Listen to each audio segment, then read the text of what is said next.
Os mais importantes temas que afetam o cidadão. A discussão de ideias de forma aprofundada. O debate sério que ajuda você a entender os problemas que acontecem no Brasil e no mundo. Há mais de 10 anos no ar, levando a informação até você. Ideias em Debate. Meus amigos, minhas amigas, Ideias em Debate no ar. Hoje é um prazer enorme estar falando com vocês, mas em especial com o nosso convidado, que é o Ramalho da Construção, deputado estadual, sempre é o nosso deputado, uma pessoa que na Assembleia Legislativa as portas sempre abertas, é impressionante, independente da categoria, do sindicato, da central, da ideologia, é problema do trabalhador, é Ramalho da Construção. E hoje nós vamos conversar com ele sobre uma questão sobre emprego. Então fique muito atento se você ou alguém da sua família, no momento grave que nós estamos vivendo, está precisando do emprego, quer uma oportunidade, o momento é esse. Mas ele que vai explicar daqui a pouquinho. Eu queria antes, meu companheiro e amigo Ramalho, dizer que nós estamos vivendo um momento contínuo, um momento grave. Ainda continua, estão morrendo 1.000 pessoas. É uma coisa de maluco, ainda está morrendo muita gente, mais de 630 mil pessoas morreram no Brasil. O Brasil está enlutado. Esse sindicato, o Ramalho também, lutou muito pelas vacinas, agora pelos testes, pela saúde do trabalhador, porque tanto os representados do Ramalho, que é a construção civil, que está bombando, você vê o que tem de construção aqui em São Paulo, é uma coisa de maluco.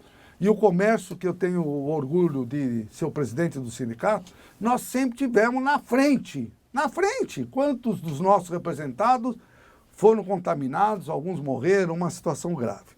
Além disso, temos a situação do desemprego, muito elevado, não é? O desalento, a pobreza. Todas as ruas, você vê nos faróis, gente com a placa, estou passando fome, me ajude. É uma coisa que eu nunca imaginei que fosse ver isso, pessoas pegando comida na lata de lixo. Que situação que nós chegamos. Esse é o cenário.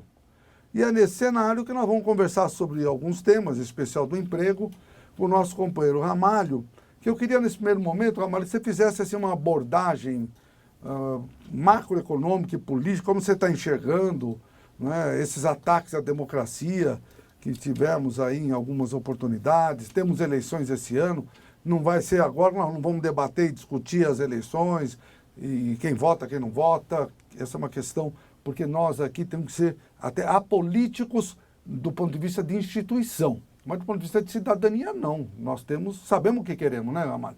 Então, Ramalho, as câmaras são suas, se você puder, num primeiro momento, abordar um pouco desse tema, cenário do Brasil, vai crescer esse ano, quais as perspectivas, o que está ocorrendo, esse tratamento aí que está com a saúde, está correto ou não está? Na tua categoria principalmente, que é uma categoria muito grande em São Paulo e no Brasil, como estão as coisas do ponto de vista de emprego, de vacina, de saúde? Como é que você enxerga o Brasil hoje? Ramalho, as câmaras são suas. Muito obrigado pelo convite aí do nosso presidente Ricardo Patá, a equipe dele aqui que tem nos acompanhado sempre. O Ricardo abordou aqui um cenário preocupante para o Brasil, para o mundo, porque nós ainda somos aqui um polo de exportação de tudo. Quer dizer, o mundo se alimenta através do Brasil. Nós exportamos soja, exportamos carne, exportamos uma imensidade de coisas. Mas, infelizmente, o Patá frisou bem, nós vivemos um momento do desemprego. Quase aí 14 milhões, um pouco mais de pessoas procurando emprego. Um número aí talvez de 8 milhões de pessoas que estão no desalento. 35 milhões vivendo abaixo da linha da pobreza.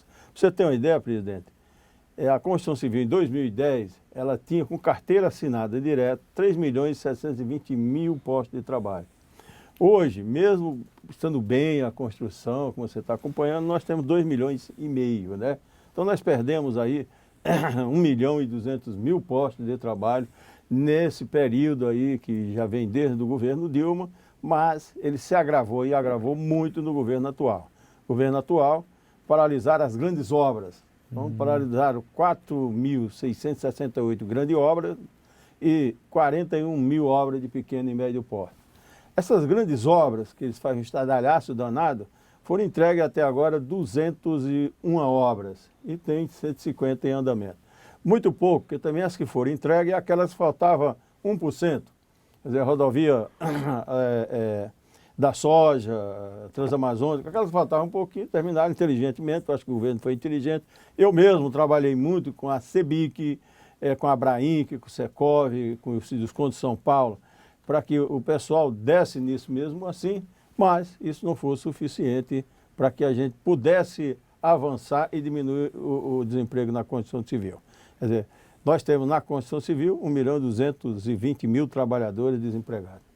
A situação do Covid, da saúde, isso foi um trabalho que nós enfrentamos desde o início. A construção civil não parou nem um dia. Nós tivemos um protocolo aí muito seguro. Tanto é que durante toda a fase da construção civil, até quando não tinha vacina, nós conseguimos manter a construção civil sem morrer gente. Infelizmente, Patá, hoje com a vacina, até por ter relaxado e por faltar outras coisas, nós estamos com 30% da mão de obra da construção civil afastada. Não só por conta do Covid, mas também por conta dessa gripe. E isso é complicado, porque nós vivemos no Brasil, o presidente, que um país que é um pouco diferente lá de fora. Você sabe que eu fiquei 30 dias nos Emirados recentemente e fiquei 34 dias na América. Em qualquer cidade da América, você tem vacina na esquina e de graça. Em 2 minutos você faz o teste, em 15 minutos está no seu celular. Quer dizer, uma coisa avançada. Isso significa que se você tiver com vírus, você já se afasta, vai lá procurar uma forma ali de não estar ultrapassando isso aí. O Brasil não. No nosso caso da construção civil, os afastamentos eu até acho que 30% não são de Covid. Mas como no Brasil não tem o teste, não tem a vacina, ele às vezes fica preocupado na noite ou no final de semana, se sente ali com um problema ou vai no posto de saúde. Posto de saúde sabe como funciona no Brasil. De cada 12 médicos trabalha 2 e 10 estão fazendo congresso por aí, passeando por aí. Nada contra os médicos. É o sistema que é assim, quer dizer, não vamos ser contra a pessoa. Mas eu acho que é um problema das instituições que não dão condições e as pessoas vão procurar outros meios. E aqueles dão o que é mais fácil? Um atestado de afastamento de 15 dias. Isso tem prejudicado muito os próprios trabalhadores, porque quando ele faz esse afastamento, também falta na casa dele o vale de alimentação, que isso prejudica muito. As empresas param, algumas criam uma confusão de não pagar, porque ainda não tem uma coisa assim muito firme para poder pagar isso aí, enfim.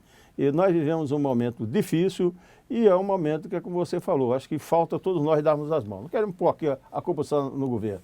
Eu acho que o governo também depende muito da gente, de fazer o que você faz. Ir para a televisão, convidar alguém, debater, pressionar, porque governo e galo velho, eu acho que é só na pressão mesmo. Mas nesse tema ainda, que uma coisa interessante. Eu queria, quem que vai mostrar aí os nossos convidados?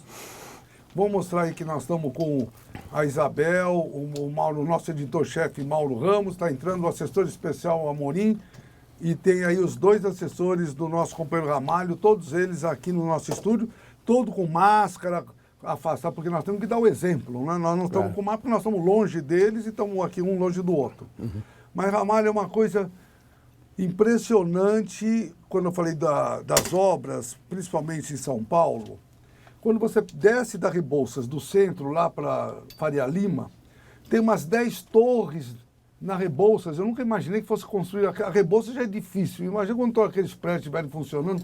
Um prédio daqueles, inclusive, é do Hilton, lá junto perto da Pepe Kids, lá em Pinheiros. Mas tem 10 torres enormes, tem em torno de 30 andares. Em Pinheiros tem mais dezenas de construções. Isso no bairro de Pinheiros, porque minha mãe mora lá, eu estou sempre passando por lá. Mas tem todos os bairros de São Paulo, é impressionante. Então, por isso que eu estou dizendo que a construção está bombando. Mas eu acho, não sei, por isso que eu queria que você falasse, nesses minutos finais do primeiro bloco, se a tecnologia, a 4ª Revolução Industrial, está já influindo e está diminuindo o número de trabalhadores por torres pela tecnologia que está sendo implementada, ou não mudou nada em São Paulo e no Brasil? Isso mudou no mundo, Patá. Hoje não tem mais então, essa... É bom porque é importante a gente saber o que acontece aqui no Brasil acontece na América, acontece na China, acontece em outros países de evolução. Quer dizer, obras que, quando eu cheguei em São Paulo em 1968, e você não era nascido ainda? Morro. Não é? Você não era nascido, obra que naquela época trabalhava com 300 pessoas, trabalha com 30. Então é isso. Nós perdemos por conta da evolução da nova tecnologia e eu acho que isso nós temos que aprender a conviver com isso. Quer dizer, lá no passado era massa feita na mão, cal batido, hoje ela vem toda pronta, ela já sai das fábricas praticamente pronta. Nós já temos máquina que faz chapisco na parede, faz reboco na parede. E daqui uns dias não vai ser nenhuma novidade das máquinas, como é também lá fora, deles mesmos, tem uma maquininha que vai lá colocando azulejo, colocando tijolo, e isso com uma segurança fantástica. Quando eu comecei a trabalhar em obra, o nível era uma mangueira, você encheu a mangueira de água e ali você tirava a nivelação, fazia aquela nivelação. Quer dizer, uma coisa não muito exata. Hoje é com leis.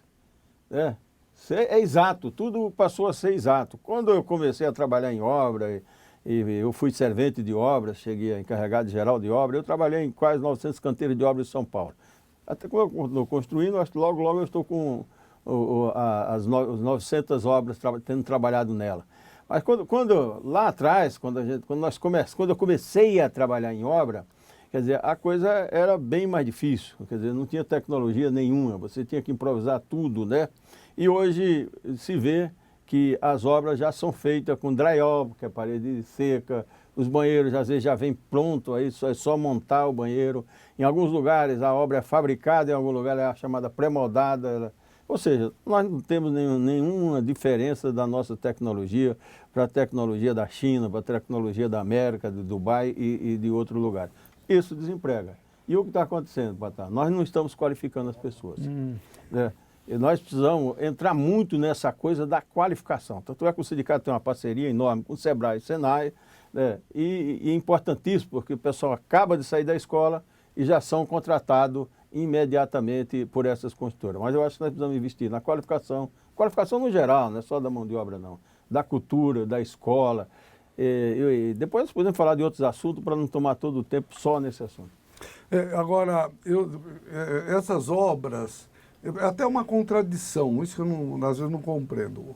Nós estamos com um problema econômico, porque o Brasil, no ano 2022, onde nós estamos, o crescimento diz que vai ser só 0,5%, então não vai haver crescimento. Ano passado cresceu um pouco, mas não acompanhamos o decréscimo do outro ano. E a construção a gente vê muito. Por que eu acho até uma certa contradição? Porque com o home office, com as mudanças que a pandemia trouxe, e-commerce e assim por diante, muitas empresas estão saindo dos imóveis e estão diminuindo porque as pessoas estão trabalhando em casa. E assim mesmo estão construindo muito. Isso que eu estou achando uma certa contradição. Mas o déficit é muito grande, Patá. Para você ter uma ideia, nós temos 8 milhões de pessoas que não têm moradia no Brasil. Talvez na área comercial você tenha razão, isso vai diminuir um pouco, né? Mas sempre vai ter aquela coisa presencial. Você tem 24 milhões de moradias precisando de reforma, inadequada. E isso nós temos trabalhado muito, e agora com a regularização fundiária, inclusive agora com verba de até R$3.000, isso vai beneficiar muito a tua área, a área de depósito de material de construção civil. Mas, de qualquer forma, apesar das obras estão a todo vapor, parte dessas obras são fundos de investimento. São fundos que vieram de fora, e isso já começa a ficar estocado, já começamos a deixar material na prateleira, e isso pode ser uma bolha lá na frente. A construção civil ela sobe, mas depois ela desce, né? Nós estamos aqui, mas eu já vejo ela começar a descer um pouco aí, porque você não vende. E você deve estar me perguntando, mas por que, Ramalho, isso tudo aconteceu? Por que na época da pandemia, 2020, 2021, se vendeu extraordinariamente, avançou o setor da construção civil nesses 2 anos extraordinariamente? Porque a taxa Selic era 2,5%. A taxa Selic está quase 11%, 10,75%. Quer dizer, a infração estava por ali, 2, 3 ao ano. A infração passou dos 2 dígitos. Então, juros altos, né? E infração alta, ela é ruim para o investidor, mas é péssima para o trabalhador, para o consumidor. Isso entra, eu tive uma conversa e assinamos um documento junto, que foi parar no Ministério do Desenvolvimento com o nosso Rogério Marinho, e ele esteve falando comigo depois, que é uma coisa que o governo, infelizmente, em vez de facilitar, ele piora. Então eles estão querendo criar aí um tal do seguro, talvez ele deve ser dono de seguradora, não sei se o Bolsonaro, nada contra a seguradora, porque eu também tenho corretora de seguro, mas eu acho que cria um seguro a mais, que isso vai encarecer a obra e vai dificultar financiar. Você imagina o trabalhador da construção civil ganha em média aí R$ 2.500. O comércio deve ser mais ou menos isso também, um pouco né? menos. Na hora de financiar um empreendimento, uma casa para morar, ele tem dificuldades. E isso mexe principalmente nos insumos materiais. O insumo material não subiu 10% só, subiram 45%. Não é culpa do comerciante do depósito, ele não. Mas o cartel que você conhece aí, o cartel da indústria colocou aí, forçou isso aí, tanto é que nós estamos fazendo um trabalho de intermediação de mão de obra da Índia, também da China, para a gente criar um equilíbrio nisso. Isso, mas nós vamos falar daqui a pouquinho, vamos fazer um rápido intervalo e vamos falar justamente do ponto fundamental de hoje, emprego. Fique aí e voltamos já. Colônia de Férias dos Comerciários de São Paulo. Venha conferir, situada na Avenida Guilhermina 240, Praia Grande. Em nossa colônia temos ótima acomodação para você e sua família. Quartos com mobiliários sofisticados e atendimento familiar. Temos à disposição grande infraestrutura de lazer, piscina adulto-infantil, brinquedoteca e muito mais. Temos também um ótimo restaurante no local para suas refeições. Venha passear e curtir nossa colônia. Usufrua do que é seu. Tenha dias maravilhosos na Praia Grande. Traga toda a sua família e seus amigos. Comodidade e lazer é aqui. Sindicato dos Comerciários de São Paulo. Meus amigos, minhas amigas, ideias em debate, voltamos, Ramalho da Construção. Primeiro bloco, vocês viram que foi uma aula. Ramalho é impressionante pela sua expertise, ele mesmo já falou, começou em 78, então ele começou já 68. jovem. 68, nossa, 68 é muito tempo. Contou a história aí, servente, isso, aquilo, conhece profundamente. É um cara do povo. E é impressionante o crescimento que ele teve nesses últimos anos, não só no sindicato, na política, mas na compreensão das nossas necessidades. E hoje, o principal problema que o Brasil enfrenta é a questão do emprego. Porque, como foi dito, o Brasil é um país rico. O que nós temos de minérios, o que é o nosso agronegócio e, o mais importante, o nosso povo. Não tem povo melhor que o povo brasileiro. E é um povo que quer trabalhar, precisa de oportunidade. E o Ramalho está construindo aí um projeto que ele vai nos contar, que eu fiquei realmente muito, muito, muito feliz em estar até participando. Fui convidado para participar com ele, até em viagens, no sentido de conhecer profundamente o tema do emprego. Porque, como foi dito, nós temos 14 milhões de pessoas desempregadas, milhões de pessoas abaixo da pobreza, né?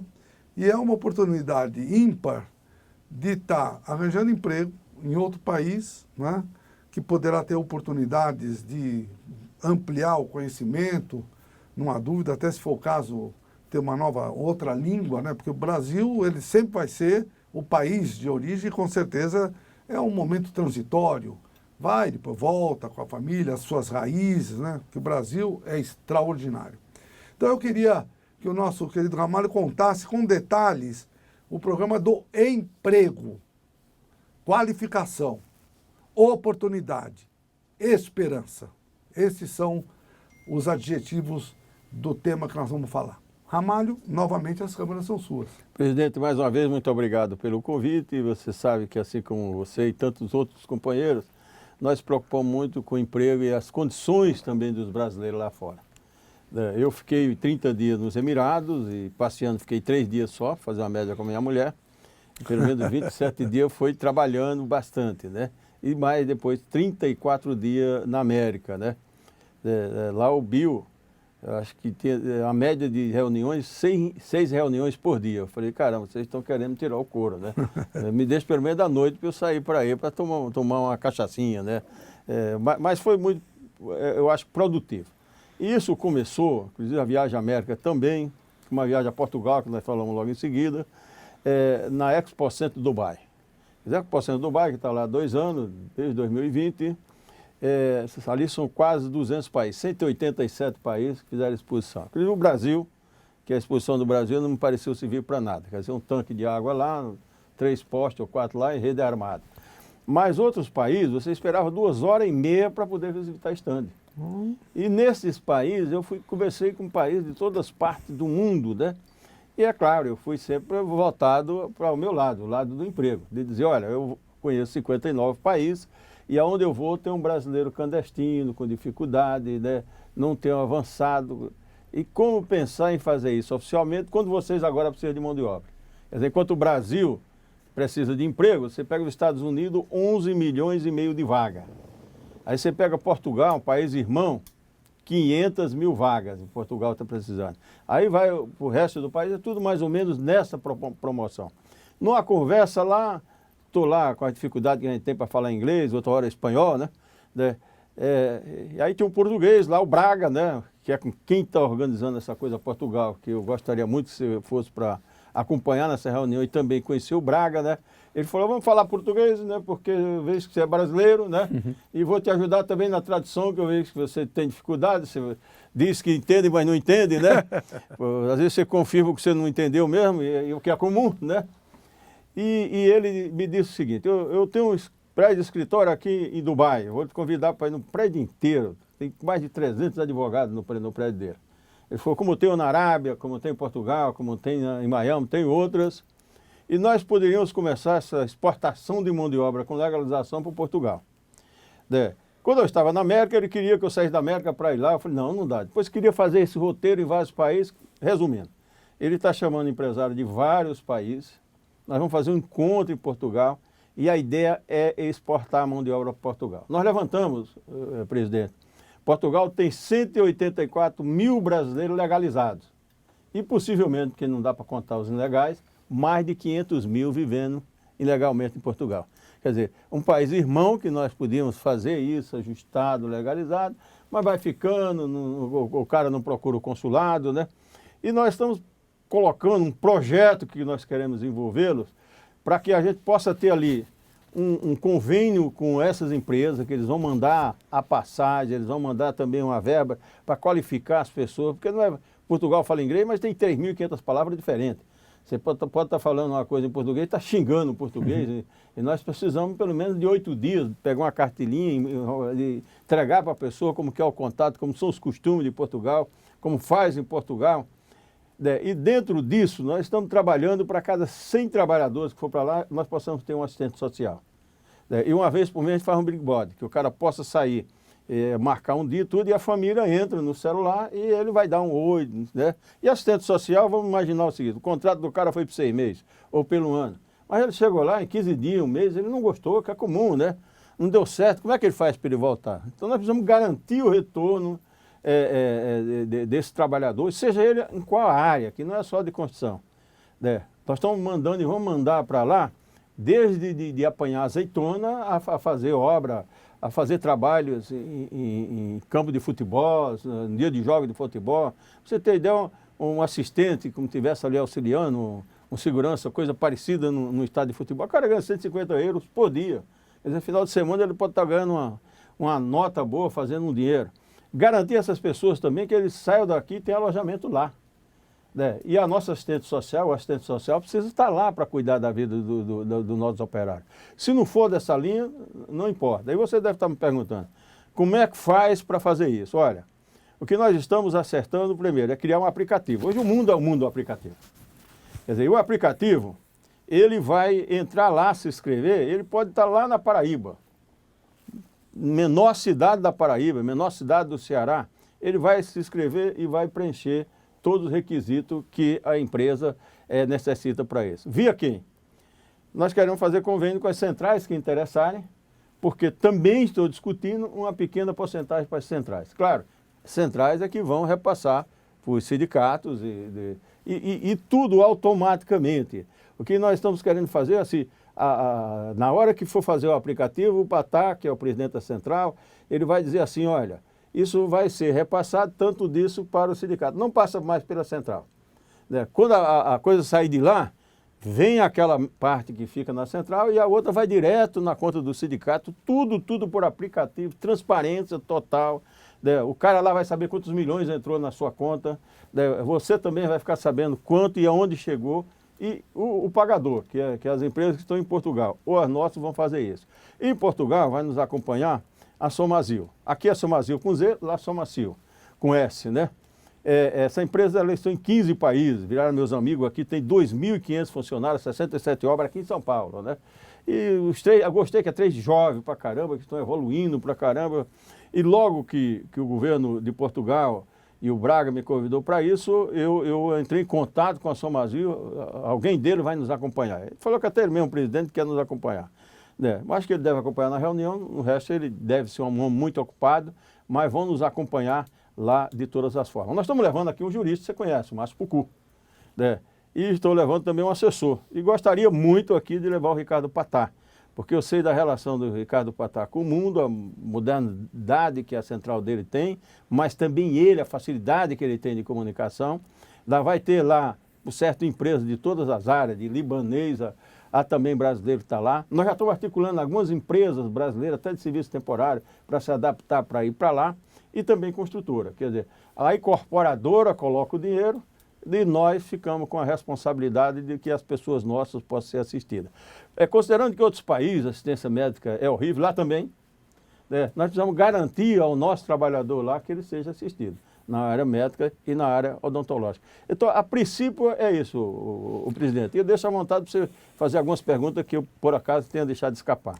Não, é que infelizmente o tempo está terminando, mas a minha sugestão é que nós vamos pôr aqui no site o telefone, o endereço do Ramalho, aquelas pessoas que têm interesse em participar. Como foi dito, qualquer lugar do Brasil, a pessoa vai estar no aplicativo podendo se qualificar ou se colocar à disposição para as funções que estão buscando em Portugal, em outros países, e como foi dito, com todas as precauções da saúde, se não se adaptar para voltar, a passagem paga, a qualificação paga.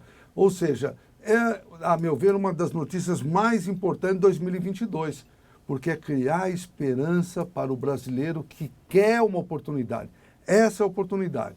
E não há dúvida que essa viagem vai ser feita nos próximos dias e na volta nós vamos ter notícias. E essas notícias nós vamos divulgar e passar, porque a UGT pode ter certeza absoluta, tem muito interesse em ajudar aquelas pessoas que estão desempregadas, estão passando fome, que têm oportunidade. Infelizmente o tempo acabou, mas eu só posso agradecer e por demais ao nosso sempre deputado Ramalho da Construção, paraibano, nordestino, com vida e história maravilhosa e que, para mim, o mais importante é que é meu amigo. Então, logo teremos mais notícias, emprego, esperança e mudança. Até o próximo programa.